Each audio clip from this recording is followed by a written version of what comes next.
নমস্কাৰ বন্ধুসকল, সকলোকে স্বাগতম জনাইছোঁ মোৰ ইউটিউব চেনেলৰ অন্য এটা ভিডিঅ'লৈ। বন্ধুসকল, আজি যিটো কাহিনী লৈ আহিছোঁ, এই কাহিনীটো কোনো নৰখাতক বাঘৰ কাহিনী নহয়। এই বাঘটোৰ উত্তৰ প্ৰদেশৰে এটা বিখ্যাত বাঘৰ এইটো কাহিনী। এই বাঘটোৰ নাম লগড়ৰ যুৱৰাজ। 1920 চনৰ পৰা 1930 চনলৈকে এই বিখ্যাত বাঘটো মাৰিবলৈ বহু চিকাৰীয়ে নানাভাৱে প্ৰচেষ্টা চলাইছিল। মোৰ আগৰ কাহিনীকেইটাৰ আধৰুৱা কৰি থোৱা আছে। এই কাহিনীকেইটা অতি সোনকালে পিছৰ খণ্ডকেইটা বনাবলৈ চেষ্টা কৰিম। শীতকালৰ এটা পুৱা কোমল ৰ'দ ওলোৱাৰ সময়তেই জিম কৰবেট চাহাবে এডৰা বননিৰ এমূৰে থকা টিলা এটাৰ ওপৰত গৈ উপস্থিত হ'ল। তেওঁ বননিডৰাৰ সিটোমূৰৰ এটা পাহাৰী নিজৰাৰ পাৰত গছৰ শুকান পাত খুচৰি আছিল এজাক বন কুকুৰা আৰু নিয়ৰে মুকুতাৱৰা বননিডৰাত চৰি আছিল 50টামান ফুটুকী হৰিণৰ এটা জাক। গছৰ মুঢ়া এটাত বহি চিগাৰেট এটা হুপি হুপি সেই দৃশ্য চাই থাকোঁতেই হৰিণাৰ জাকটোৰ হৰিণী এজনীয়ে মূৰ দাঙি অলপ সময় তেওঁৰ ফালে চাই চিঞৰি উঠিল আৰু তাৰ লগে লগে তলৰ হাবিখনৰ পৰা বননিডৰালৈ ওলাই আহিল লগড়ৰ যুৱৰাজ। কিছু সময় একে ঠাইতে ৰৈ মূৰ দাঙি কেইফালে চোৱাৰ পিছত সি বননিডৰাৰ মাজেৰে আগবাঢ়ি গৈ বননিডৰা পাৰ হৈ গৈ নিজৰাটো পালেগৈ আৰু নিজৰাটোত হেঁপাহ পলুৱাই পানী খাই নিজৰাটো পাৰ হৈ কাষৰ হাবিডৰাত সোমাই গুচি গ'ল। আচলতে সেইদিনা বাঘটো তাৰ নিজৰ চুঙৰ পৰা বহুত দূৰলৈ আঁতৰি আহিছিল। বাঘটো সেই ঠাইৰ পৰা প্ৰায় 6 মাইল দূৰৰ এটা গিৰিখাতত থাকে আৰু সেই ঠাইত বহুত বাঘেই আগতে চিকাৰ কৰিছিল, কিন্তু বাঘটোৱে উপযুক্ত ঠাইত চুং বিচাৰি লোৱাৰ কাৰণে সেই বাঘটোক কোনেও চিকাৰ কৰিব পৰা নাছিল। পাহাৰৰ নামনিৰ এই গিৰিখাতটো দীঘলে প্ৰায় আধা মাইল আৰু দুই কাষৰ থিয় গৰাকীটা প্ৰায় 1000 ফুট ওখ। গিৰিখাতটোৱে নামি আহিছে এটা জলপ্ৰপাত। এই জলপ্ৰপাতটোৰ ওপৰৰ ফালে 20 ফুটমান বহল আৰু তলত যি ঠাইত ৰঙা মাটিৰ ওপৰেদি বৈ গৈছে সেই ঠাইত বহল মাত্ৰ 4 ফুট মানে। আৰু বাঘটোক সেই ঠাইত মাৰিবলৈ হ'লে চিকাৰীয়ে খোজকাঢ়ি যোৱাৰ বাহিৰে আন একো সুবিধা নাই। গতিকে এই নিৰাপদ আশ্ৰয় আৰু ৰাতি চিকাৰ কৰাত যি চৰকাৰী বাধা আছিল, সেইকাৰণে এই বাঘটোৱে নিজকে বহুত দিন ধৰি নিৰাপদে ৰাখিছিল। আগতে এই বাঘটোক মাৰিবলৈ বহুতে চেষ্টা কৰিছিল, কিন্তু কোনেও এই বাঘটোক গুলিয়াব পৰা নাছিল। এবাৰ হাবি ভাঙি বাঘটোক খেদি অনাৰ পাছত যেতিয়া এণ্ডাৰছনে ৰাইফলটো চাং বন্ধা ৰছীডালত জুটপুট খাই লাগি থৈছিল, তেতিয়া এণ্ডাৰছনে এই বাঘটোক গুলিয়াব পৰা নাছিল। আৰু দ্বিতীয়বাৰ যেতিয়া হাবি ভাঙি বাঘ খেদিবলৈ আৰম্ভ কৰিছিল, তাৰ আগতেই এই বাঘটো আহি চাঙৰ ওচৰ পায়হি। তেতিয়া চাঙত বহি হুইচ এদিয়ে চিগাৰেটৰ পাইপত ধপাত ভৰাই আছিলে। গতিকে দুয়োবাৰেই বাঘটোক ইমান ওচৰৰ পৰা দেখা পোৱাৰ পিছতো কিন্তু বাঘটোক গুলিয়াব পৰা হোৱা নাছিল। এণ্ডাৰছনৰ মতে বাঘটো এটা ঘোঁৰাৰ সমান আৰু এদিয়ে কৈছিলে যে ই এটা গাধৰ সমান। শীতকালৰ আৰম্ভণিতে কমিছনাৰ উইনহামক লগত লৈ জিম কৰবেট চাহাবে গিৰিখণ্ডৰ ওপৰ ফালে যুৱৰাজৰ চুঙৰ এটুকুৰা হাবিত দিয়া ঠাইলৈ গৈ তাত দেখা কেইটামান বাঘৰ নতুন খোজ উইনহামক দেখুৱায়। ভাৰতত উইনহাম এজন বিশেষ চিকাৰী, বাঘৰ বিষয়ে বিশেষ জ্ঞান থকা চিকাৰী বুলি সকলোৱে জানে। আৰু উইনহাম আৰু তেওঁৰ লগত যি দুজন চিকাৰী গৈছিল, তেওঁলোকে বাঘটোৰ খোজবোৰ ভালকৈ পৰীক্ষা কৰাৰ পিছত ক'লে যে বাঘটো প্ৰায় দীঘলে 10 ফুটমান হ'ব। আৰু লগৰ এজন চিকাৰীৰ মতে কৈছিলে যে বাঘটো দীঘলে প্ৰায় 10 ফুট 5 ইঞ্চি মান হ'ব। কিন্তু তিনিওজনে একেলগে ক'লে যে ইমান ডাঙৰ বাঘৰ খোজ তেওঁলোকে আগত কেতিয়াও দেখি পোৱা নাছিল। এজন বুঢ়া ডাকুৱালে ৰাতিপুৱা গধূলি 7 মাইল দীঘলীয়া হাবিতলীয়া ৰাস্তা এটাইদি নিয়মিতভাৱে অহা যোৱা কৰি এখন পাহাৰীয়া গাঁৱলৈ ডাক অনা নিয়া কৰে। শীতকালৰ শেষৰ ফালে এদিন সন্ধিয়া সময়ত ডাকৱালটোৱে ক'লেহি যে সেইদিনা পুৱা সি যিটো বাঘৰ খোজ দেখা পাইছে, সিমান ডাঙৰ খোজ তাৰ 30 বছৰীয়া চাকৰিকালত সি কেতিয়াও দেখা নাছিল। গছজোপালৈ জিম কৰবেটৰ ঘৰৰ পৰা প্ৰায় 2 মাইলমান দূৰ আৰু সেই ঠাইখিনি সকলোৱে চিনি পায়। যিটো আলিয়েদি বাঘটো অহা যোৱা কৰিছিলে সেই আলিটো আধা মাইলমান হাবিৰ মাজলৈ গৈ ডাঙৰ হোলা এটা পাৰ হৈ গৈ এটা গৰু ছাগলী যোৱা আলিত লাগিছেগৈ। আকৌ এই আলিটো পাহাৰৰ কাষেদি গৈ ঘন হাবিৰে ভৰা এখন উপত্যকাত ওলাইছেগৈ। পাছদিনাখন ৰাতিপুৱা জিম কৰবেট চাহাবে তেওঁৰ পোহনীয়া কুকুৰটো লগত লৈ যিটো গৰু অহা যোৱা কৰা আলি সেই আলিটোৱেদি গৈ বাঘটোৰ খবৰ কৰিবলৈ ওলাই গ'ল। প্ৰায় অলপ দূৰ নামি আলিটো যি ঠাইত বহল হৈ পাহাৰৰ কাষেদি পাৰ হৈ গৈছে সেই ঠাইত মাটি কিছু কোমল আছিল আৰু সেইকাৰণে সেই ঠাইত বাঘৰ খোজ তেওঁলোকৰ চকুত পৰিল। খোজ চাই কৰবেট চাহাবে গম পালে যে তেওঁলোকে ঠিকেই আহিছে আৰু 1-2 মিনিটৰ আগে সেই বাঘটো সেইফালেদি পাৰ হৈ গৈছে। তেওঁলোক দুয়ো সেই বাঘটো বহুত সময় ধৰি বিচাৰিলে, যদিও বাঘটো তেওঁলোকে বিচাৰি নাপালে। আৰু সেই সময়ত জিম কৰবেট চাহাবৰ হাতত বাঘৰ লগত মোকাবিলা কৰিব পৰা তেনেকুৱা শক্তিশালী ৰাইফল নথকাৰ কাৰণে তেওঁ কুকুৰটোৰ লগত লৈ ঘৰলৈ ঘূৰি আহিল। তেওঁ পিছত যেতিয়া 450 বৰৰ এটা শক্তিশালী ৰাইফল লৈ অকলে ওলাই আহিল তেতিয়া তেওঁ পাহাৰৰ এফালে মহৰ ডিঙি ঘণ্টাৰ শব্দ আৰু এটা মানুহৰ চিঞৰ শুনিলে।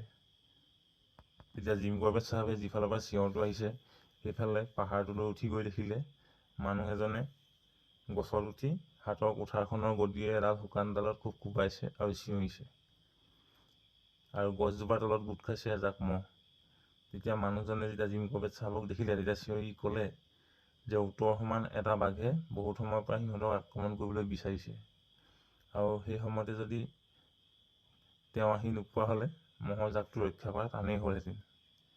মানুহজনৰ কথাটোৰ পৰা তেওঁ বুজিব পাৰিলে যে তেওঁলোক যোৱাৰ পিছতে মহবোৰৰ কাৰণে যেতিয়া মানুহজনে বাঁহ পাত কাটি আছিল সেই ঠাইত বাঘটো তাৰ ফালে অহা দেখিছিলে। আগতে বহুতবাৰ খেদোৱাৰ দৰে যেতিয়া তেওঁ মানুহজনে বাঘটোক খেদাবলৈ চেষ্টা কৰিলে তেতিয়া বাঘটো আঁতৰি নগৈ গেঙেৰি দিহে উঠিলে আৰু অন্য উপায় নথকাত মানুহজন গৈ গছৰ ওপৰত উঠি থাকিলে আৰু তেওঁৰ পিছে পিছে মহৰ জাকটো লৰি গৈ সেই ঠাই পালেগৈ। জিম কৰবেট চাহাব অহাৰ কাৰণে মানুহটো গছৰ পৰা নামি আহিলে আৰু জিম কৰবেটে ক'লে যে তেওঁ যেন তাক ঘৰলৈ যোৱা বাটত আগবঢ়াই দিয়ে। তেওঁ মানুহজন আৰু গৰু মহৰ জাকটো আগবঢ়াই দিলে। আগবঢ়াই দি তেওঁ ভাবিলে যে যদি মুকলি ঠাইখিনিত গৈ অকণমান সময় ৰয় তেনেহ'লে তেওঁ নিশ্চয় গম পাব যে বাঘটো ক'ত আছে। সেইবুলি ভাবি তেওঁ ৰ'দত বহি অকণমান টোপনিয়াবলৈ লৈছিল।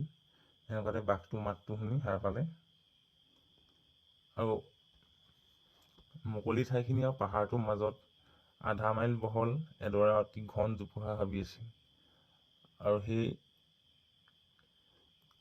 হাবিডৰা সিফালে পাহাৰটোত বাঘটো আছে আৰু বাঘটোৱে যিভাগে গুজৰিছিলে তাৰ পৰা তেওঁ অনুমান কৰিব পাৰিলে যে বাঘটোৱে লগ বিচাৰি আছে। সেইকাৰণে তেওঁ এটা বুদ্ধি কৰিলে। তেওঁ কি কৰিলে, তেওঁ ভাবিলে যে তেওঁ বাঘটোক বিচাৰি যোৱাতকৈ বাঘটোৱে তেওঁক বিচাৰি আহক। সেইকাৰণে তেওঁ সন্মুখৰ আলিতেদি কেইগছমান আগবাঢ়ি গ'ল আৰু ৰাইফলটো তলতে এজোপা গছৰ ওপৰত উঠিলে আৰু উঠি 3বাৰ বাঘিনী মাতেৰে মাত মাতিলে। লগে লগে বাঘটোৱেও উত্তৰ দিলে। গছৰ পৰা নামি তেওঁ বাঘিনী মাত মাতি মাতি ঘূৰি আহিলে আৰু মুকলি ঠাইখিনিত উপস্থিত হৈ তেওঁ এনে এডোখৰ ঠাই বিচাৰি নাপালে য'ত বাঘলৈ বুলি অপেক্ষা কৰিব পাৰি। গতিকে তেওঁ অলপ ভয়ো খালে, কাৰণ বাঘটো বেগাই তেওঁৰ ফালে আহি আছে। গতিকে আলিটোৰ ফালে মুখ কৰি তেওঁ মুকলি ঠাইতে পেট পেলাই পৰিল আৰু তাৰ পৰা অলপ আঁতৰতে সেই আলিটো হাবিত সোমাইছেগৈ। তাৰ পৰা অলপ দূৰলৈকে ভালেকণ দূৰলৈকে দেখা যায়। গতিকে তেওঁ ভাবিছিল যে তেওঁ যিটো ৰাস্তাই তেওঁ ভবামতে যদি বাঘটো আহে তেনেহ'লে জোপোহা পাৰ হোৱাৰ লগে লগে তেওঁ গুলি কৰিব পাৰিব। ৰাইফলটোত গুলি ভৰোৱা আছেনে নাই চাই লোৱাৰ পিছত ৰাইফলৰ ছেফটি কেছটো তুলি কোমল মাটিত কিলাকুটিৰ ওপৰত ভৰ দি তেওঁ বাঘটোলৈ অপেক্ষা কৰি আছিল আৰু মুকলি ঠাইখিনি অহাৰ পিছত তেওঁ মাত মতা নাছিলে। গতিকে এতিয়া তেওঁ ক'ত আছে তাক উমান দিবৰ কাৰণে লাহেকৈ এবাৰ মাত দিলে আৰু লগে লগে প্ৰায় 100 গজমান দূৰৰ পৰা বাঘটোৱে উত্তৰ দিলে। অনুমান কৰিলে যে বাঘটোৱে যদি তাৰ স্বাভাৱিক গতিত আহি থাকে তেনেহ'লে 30 ছেকেণ্ডৰ পাছত জোপোহাটোৰ কাষত কৰবেট চাহাবে তাক দেখা পাব। তেওঁ লাহে লাহে আশীলৈকে গণিছে। তেনেতে 10 গজমান আঁতৰৰ পৰা আৰম্ভ হোৱা সোঁফালৰ হাবিখিনিত কিবা এটা লৰি উঠা যেন তেওঁ দেখা পালে। যেতিয়া তেওঁ ভালকৈ মন কৰিলে তেওঁ দেখিলে প্ৰায় 4 ফুটমান ওখ জোপোহাখিনিৰ ওপৰেদি ওলাই আছে এটা প্ৰকাণ্ড মূৰ। বাঘটো 1 ফুট বা 2 ফুটমানহে জোপোহাৰ আঁৰত আছিল, কিন্তু তাৰ মূৰটোৰ বাহিৰে আন একোৱে জিম কৰবেট চাহাবৰ চকুত পৰা নাছিল।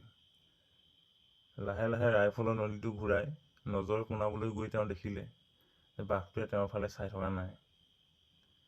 তেওঁ বাঘটোৰ সোঁ চকুৰ পৰা 1 ইঞ্চিমান তললৈ নজৰ পোনাই লৈ তেওঁ ট্ৰিগাৰ টানি দিলে। পাছৰ আধা ঘণ্টামান সময় তেওঁ চুলিয়াকে জিয় যোৱা অৱস্থা হৈছিল, কাৰণ তেওঁ আশা কৰাৰ ভাৱে বাঘটো থিতাতে নপৰি একেজাপে জোপোহাৰ ওপৰলৈ জঁপিয়াই উঠি ধুমুহাত উভালি পৰা 1 ফুট মোটা গছৰ মুঢ়া এটাত আঁচুৰ খাই পৰিল, আৰু খঙত সি গছজোপাক কামুৰি চিৰা-চিৰি কৰি বুকুক কঁপাই তোলাকৈ এনেকৈ চিঞৰিছিল দেখিলে অনুমান হয় যেন সি হাত শত্ৰুৰ লগত যুদ্ধহে কৰিছে। জোকাৰণিত তেওঁৰ ফালৰ জোপোহাবোৰ হালি পৰিছিলে, আৰু প্ৰতিটো মুহূৰ্ততে বাঘটো যেন তেওঁৰ ওপৰত জঁপিয়াই পৰিবহি এইবুলি ভাবি জিম কৰবেট চাহাবৰ বুকু কঁপি আছিল। কাৰণ তেওঁ যেতিয়া বাঘটোক গুলী কৰিছিল তেতিয়া সি তেওঁৰ ফালে চাইছিল, আৰু তেওঁ কোন ঠাইত আছে সেই কথা সি জানে। গতিকে অলপমান লৰচৰ বা শব্দ কৰিলে বাঘটোৱে গম পাব বুলি তেওঁ ৰাইফলত গুলী ভৰাবলৈও বাদ দি প্ৰায় আধা ঘণ্টামান বাওঁ নলীৰ ট্ৰিগাৰত আঙুলি ৰাখি ঘামি জামি পৰি থাকিলে। অৱশেষত যেতিয়া গছৰ ডালপাত আৰু জোপোহা হাবি লৰোৱা বন্ধ হ'ল, গোজৰণি ক্ৰমান্বয়ে কমি আহি শান্ত হ'ল, তেতিয়াহে তেওঁ স্বস্তিৰ নিশ্বাস পেলালে। আৰু সেইদিনা তেওঁ সেই ঠাইৰ পৰা উভতি ঘৰলৈ খোজ ল'লে। পিছদিনা গছত উঠিব পৰা মানুহ এটা লৈ পাই পিছদিনা জিম কৰবেট চাহাব তালৈ আহিলে, আৰু যিদিনা তেওঁ আগদিনা সন্ধ্যা তেওঁ য'ত বাঘটো পৰা দেখিছিলে তাৰ পৰা অলপ দূৰত এজোপা গছ আছিলে। তেওঁলোকে গছজোপাৰ ওচৰলৈ গৈ তেওঁ গছজোপাৰ ওচৰতে থাকি মানুহটোক গছত উঠাই দিলে, আৰু মানুহটোৱে বহুত দেৰি কেউপিনে চাই জনালে যে একো দেখা নাই। খালি এটা কথা ক'লে যে বহুত ঠাই জোপোহা হাবি ভাঙি চেপেটা কৰি থোৱা আছে, কিন্তু বাঘটো ক'তোৱে নাই। মানুহটোক আকৌ গছত উঠাই ভালকৈ চাৰিওফালে চকু দিবলৈ কৈ তেওঁ আগদিনা ভাঙি থোৱা হাবিখিনিৰ ফালে আগবাঢ়ি গ'ল। বাঘটোৱে গছৰ ডালপাত গা গছ চিৰা-চিৰি কৰিছে, আৰু বহুতো জোপোহা গছ একেবাৰে ভাঙি উঘালি পেলাইছিল। গোটেই ঠাইখিনিতে তেজৰ দাগ থকাৰ উপৰিও দুঠাইত ডোঙা বান্ধি আছে তেজৰ চেকুৰা। তাৰে এঠাইত পৰি থকা প্ৰায় 2 ইঞ্চি পৰিমাণৰ এচটা হাড় পৰীক্ষা কৰি তেওঁ গম পালে সেই এচটা মূৰৰ হাড়। সেই ঠাইখিনিৰ বাহিৰে আন ঠাইত তেজৰ চিন নাই। চেকুৰা বন্ধা তেজৰ ডোঙাৰ পৰা বুজা গ'ল আগদিনা সন্ধ্যা জিম কৰবেট চাহাবে যোৱাৰ সময়ত বাঘটো তাতেই আছিল।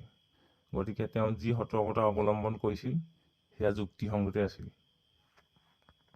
জিম কৰবেট চাহাবে কৈছে, যি সময়ত মই প্ৰাণ লৈ আঁতৰি গৈছিলোঁ সেই সময়ত মোৰ পৰা 10 গজ দূৰতেই আছিল পৃথিৱীৰ এটা অতি ভয়ংকৰ জন্তু, সদ্য আহত এটা বাঘ। ইফালে সিফালে চাই তেওঁ দেখিলে বাঘটোৰ মুখত ঘঁহনি খাই পাতত লাগি ৰোৱা তেজৰ এই চিনবোৰৰ পৰা বুজিব পাৰিলে যে বাঘটো 200 গজ দূৰৰ এজোপা ডাঙৰ শিমলু গছৰ ফালে গৈছে। জিম কৰবেট চাহাবে কৈছে যে তেওঁৰ মনটোৱে কৈছিল যে বাঘটো যেন মৰা নাই। মূৰত গুলি লগা এটা বাঘ কেইবাদিনো জীয়াই থাকিব পাৰে, নাইবা ভাল হৈ উঠিব পাৰে। বাঘটোৰ মূৰৰ এটুকুৰা হাড় এৰাই গৈছে সঁচা, কিন্তু এনে আঘাতৰ ফল কি হয় সেয়া তেওঁ নাজানে, আৰু ধৰিবও পৰা নাই যে সি কিমান সময়লৈকে জীয়াই থাকে নে ভাল হৈ উঠে। গতিকে তেওঁ ঠিক কৰিলে যে তাক আন যিকোনো আহত বাঘৰ দৰে গণ্য কৰি অনুসৰণ কৰোঁতে অতি সাৱধানে আগবঢ়াটো উচিত। যেতিয়া গছৰ ওপৰৰ পৰা দেখিলে যে শিমলু গছজোপাৰ পৰা অলপ বাওঁহাতলৈ 2জোপা গছ আছে, আৰু ওচৰৰ জোপাৰ তেজৰ চিনৰ পৰা 30 গছ আৰু আন জোপাৰ 50 গছ দূৰত। গতিকে গছুৱাইটোক গছতে থাকিবলৈ দি তেওঁ ৰাইফল, বন্দুক আৰু এটা মোনা লৈ খুব সাৱধানে ওচৰৰ গছজোপাৰ কাষলৈ গ'ল। তেওঁ প্ৰথমতে গছজোপাত উঠিলে আৰু পিছত ৰছীৰে ওলমাই ৰাইফলটো আৰু বন্দুকটো ওপৰলৈ তুলি আনিলে। আৰু আৱশ্যক হ'লে হাত দিব পৰাকৈ তেওঁ গছৰ ডালত ৰাইফলটো ওলমাই থৈ বন্দুকটোত গুলি ভৰাই লৈ দ্বিতীয় গছজোপাৰ কাষলৈকে এগজৰ আঁতৰে জোপোহা হাবিখিনিলৈ গুলিয়াবলৈ ধৰিলে। কাৰণ এনেকুৱা কাৰণটো হ'ল যে বাঘটো ক'ত আছে তাক বিচাৰি উলিওৱা। তেওঁ ধৰি লৈছিল বাঘটো জীয়াই আছে আৰু ওচৰতে সেই ঠাইতে আছে। তেওঁ গুলি শেষ হ'ল, কিন্তু বাঘটো একো সুমূৰ্ত নাপালে আৰু সেইদিনা তেওঁ লগত যোৱা মানুহটোক গছৰ পৰা নমাই ঘৰলৈ উভতি আহিলে। পিছদিনা তেওঁ আকৌ যেতিয়া ঘূৰি আহে তেতিয়া তেওঁ মহ গোৱালটোক লগ পালে আৰু দুয়ো এটুকুৰা ঠাইত বহি চিগাৰেট হুপি নিজৰ অভিজ্ঞতাৰ কথা পাতিবলৈ আৰম্ভ কৰিছিল। আৰু তেওঁ সেইদিনা মানুহটো যেতিয়া হোলাটো পাৰ হৈ গৈছিলে তেতিয়া সি কিবা শব্দ শুনে নেকি বুলি কাণ পাতি আছিলে। আৰু প্ৰথমতে সি দুটা বাঘৰ মাত শুনিছিল আৰু তাৰপিছতে ৰাইফলৰ শব্দ আৰু বাঘৰ বুজৰণি শুনিছিল। ইয়াৰ পৰা সি ধৰি লৈছিল যে বাঘটো গুলি হোৱাৰ পিছত জিম কৰবেট চাহাবক বাঘটোৱে চিয়াচি কৰিলে। পাছদিনা ৰাতিপুৱা সি সেইফালে আকৌ ঘূৰি আহে আৰু এটাৰ পিছত এটাকৈ ইমান গুলি মৰা শব্দ শুনি সি অবাক হয়। আৰু সেইকাৰণে আজি পুৱা সি কৌতূহলটো চেপি ৰাখিব নোৱাৰি কি হৈছে ইয়ালৈ চাবলৈ আহিছে। তেজৰ গোন্ধ অনুসৰণ কৰি সি তাৰ মহবোৰে দেখুৱাই দিয়ে যে বাঘটো ক'ত পৰিছিলে, আৰু তাতে সি দেখা পালে চেকুৰা বান্ধি থকা তেজৰ ডোঙাটো আৰু হাড় ছটা। সি বাঘটো মৰিছে নাই সেই বিষয়ে ইমানেই নিশ্চিত হৈ আছিল যে মহৰ জাকটো হাবিলৈ খেদি দি সি বাঘটো বিচাৰি দিবলৈ ওলালে। মহৰ সহায়ত বাঘ বিচৰা কথাটো জিম কৰবেট চাহাবে জানিছিল, কিন্তু কেতিয়াও পৰীক্ষা কৰি চোৱা নাছিলে। কাৰণ তেনে কৰাত মহৰ কিবা ক্ষতি হ'লে ক্ষতিপূৰণ ল'ব বুলি সি মান্তি হোৱাত জিম কৰবেট চাহাবে তাত সন্মতি জনালে। মহ গোৱালটোৰ মহখিনি খেদাই আগদিনা যিডোখৰ ঠাইত বন্দুকেৰে তেওঁ গুলিয়াইছিল সেই শিমলুজোপাৰ ফালে তেওঁলোক আগবাঢ়ি গ'ল। তেওঁলোক খুব লাহে লাহে গৈছিলে, কাৰণ প্ৰত্যেকটো খোজ দিয়াৰ আগতে মুখলৈকে পৰা হাবি আঁতৰাই ল'বলগীয়া হৈছিলে আৰু ইফালে সিফালে আঁতৰি যাব খোজা মহবোৰো চকুত ৰাখিবলগীয়া হৈছিলে। অলপ আগবাঢ়িয়ে তেওঁলোকে দেখিলে যে শুকান পাতেৰে ভৰা এটুকুৰা দ ঠাইত পাতবোৰ চেপেটা লাগি আছে আৰু অ'ত ত'ত পৰি আছে কিছুমান তেজ। কিছু তেজ ইতিমধ্যে শুকাই গৈছে, কিছুমান গোট মাৰিছে আৰু এঠাইত একেবাৰে কেঁচা তেজ পৰি আছে। সেই ঠাই মাটিত হাত দি জিম কৰবেট চাহাবে গম পালে যে ঠাইটুকুৰা গৰম হৈ আছে। তাৰমানে আগদিনা বন্দুকেৰে গুলিওৱাৰ সময়তো বাঘটো সেই ঠাইত লুকাই আছিলে আৰু এতিয়াও তেওঁলোক অহা দেখি সি ইয়াৰ পৰা আঁতৰি গৈছে। সেইদিনাও বাঘটো বিচাৰি নাপায় জিম কৰবেট চাহাব উভতি আহিলে আৰু পিছদিনা অকলে গৈ বাঘটো কিবা এটা ব্যৱস্থা কৰিম বুলি ভাবি আহিল। পিছদিনাখন তেনেদৰে বাঘটো বিচাৰি ঘূৰি ফুৰোঁতে হঠাতে তেওঁ এটা শুকান হোলাৰ ওপৰেদি উঠি যাওঁতেই তেওঁ দেখিলে যে এটা বাঘৰ পাছফাল আৰু নেজডাল ওলাই আছে। থৰ হৈ থকা বাঘটো মূৰটো আৰু গাটো এজোপা গছৰ আঁৰ হৈ আছে, কেৱল ঠেংটো ওলাই আছে। ৰাইফলটো তুলি আকৌ নমাই থৈ দিলোঁ, কাৰণ গুলিয়াই ঠেং ভঙা বিশেষ টান নহয়। সি তেতিয়া জিম কৰবেট চাহাবৰ প্ৰায় 10 গজমান দূৰতে আছিল। যদি এই বাঘটো গুলি খোৱাটোৱে হয় তেনেহ'লে তাৰ ঠেংটো ভঙাটো উচিতে হ'ব, কিন্তু কথা হ'ল এই ঠাইত দুটা বাঘ আছে। গতিকে তেনে ভুল কৰিলে ইটো বাঘৰ ঠেং ভাঙিলে ইতিমধ্যে তেওঁৰ কষ্ট আৰু বাঢ়িব, কাৰণ এটা বাঘক আধামৰা কৰি থৈ যোৱা মানে নিশ্চিত বিপদ হোৱা। তেনেদৰে বাঘটো সেই ঠাইৰ পৰা আঁতৰি যোৱাত তেওঁ অলপ আগবাঢ়ি গৈ দেখিলে যে সেই ঠাইত কেঁচা তেজ পৰি আছে। তাৰমানে এই বাঘটো সেইটো বাঘেই হয়, হয়তো সি অলপ ভাল হৈছে, সেইকাৰণে সি নিজৰাটোৰ ফালে পানী খাবৰ কাৰণে গৈছে। সেই কথা চিন্তা কৰি জিম কৰবেট চাহাবে নিজেও সেই নিজৰাটোৰ ফালেকে আগবাঢ়ি গ'ল। এই ঠাই প্ৰায় 6-8 ফুট ওখ জোপোহাবোৰৰ ওপৰফালে যথেষ্ট পাত আছিল যদিও গুৰিবোৰত পাত নোহোৱাৰ কাৰণে তাৰ মাজেদি প্ৰায় 10 ফুট 15 ফুট দূৰলৈকে দেখা পায়। বাঘটোৱে যদি খেদি আহে তেনেহ'লে সন্মুখৰ পৰা আহিব, এই কথা তেওঁ জানিছিল আৰু সেইকাৰণে তেওঁ লাহে লাহে আগবাঢ়ি গৈছিল। হঠাতে তেওঁ দেখিলে যে ৰঙা কিবা এটা বস্তু ৰ'দৰ পোহৰ পৰি চিকমিকাই আছে।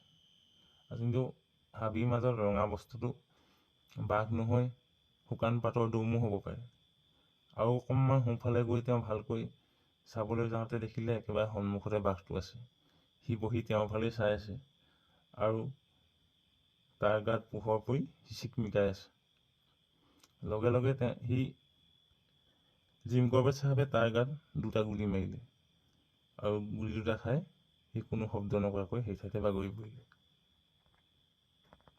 বাঘটোৰ দেহ গঠনত চকু ফুৰাই চোৱাৰ পাছত ঠেঙৰ পৰা যেতিয়া পৰীক্ষা কৰিলে তেতিয়া তেওঁ বুজি পালে যে তেওঁৰ সন্মুখত পৰি থকা এইটোৱেই পোৱালগড়ৰ যুৱৰাজ। আৰু 4 দিনৰ আগতে তেওঁ যিটো গুলি মাৰিছিল সেইফালে ছালখনে ঠাইখিনি ঢাকি ধৰিছে যদিও যিফালেদি গুলিটো ওলাই গৈছিল সেইফালে এটা ডাঙৰ বিন্ধা হৈ আছে আৰু কিন্তু ঘাঁডোখৰ অলপো পকা নাই। ৰাইফলৰ শব্দ শুনি বহুত মানুহ আগবাঢ়ি আহিছিল আৰু সিহঁতৰ সহায়ত বাঘটো লৈ তেওঁ ঘৰলৈ আহিল। যেতিয়া বাঘটো তেওঁ জুখিলে তেতিয়া তেওঁ আচৰিত হ'ল, কাৰণ ইমান ডাঙৰ জন্তু, হয়তো ইমান ডাঙৰ বাঘ আজিলৈকে তেওঁ কোনদিনে দেখিয়ে পোৱা নাই। এজনে কৈছিল বাঘটো 10 ফুট 6 ইঞ্চি দীঘল, আন এজনে কৈছিল 10 ফুট 5 ইঞ্চি। কিন্তু তেওঁ যেতিয়া ভনীয়েকৰ সৈতে বাঘটো জুখিছিল তেতিয়া তেওঁ পালে যে বাঘটো 10 ফুট 7 ইঞ্চি। 1920 চনৰ পৰা 1930 চনৰ ভিতৰত যিসকল চিকাৰীয়ে ইয়াক মাৰিবলৈ বিচাৰিছিল তেখেতসকলে পিছতহে গম পাইছে যে পোৱালগড়ৰ যুৱৰাজক জিম কৰবেট চাহাবে গুলিয়াই মাৰিছিল। আৰু এই বাঘটো মৰাৰ পিছত জিম কৰবেট চাহাবে বাঘ মৰা বাদ দিলে আৰু বাঘ মৰাৰ সলনি তেওঁ বাঘৰ সংৰক্ষণৰ কামত গুৰুত্ব দিয়ে। বন্ধুসকল, আজিৰ ভিডিঅ'টো ইমানেই। ভিডিঅ'টো কেনে লাগিল জনাব। যদি ভাল লাগিলে তেনেহ'লে লাইক কৰিব, কমেণ্ট কৰিব আৰু মোৰ চেনেলটো ছাবস্ক্ৰাইব কৰি ল'ব। আকৌ লগ পাম অন্য এটা কাহিনীৰ সৈতে। আজিলৈ ইমানেই। ধন্যবাদ। জয় অসম।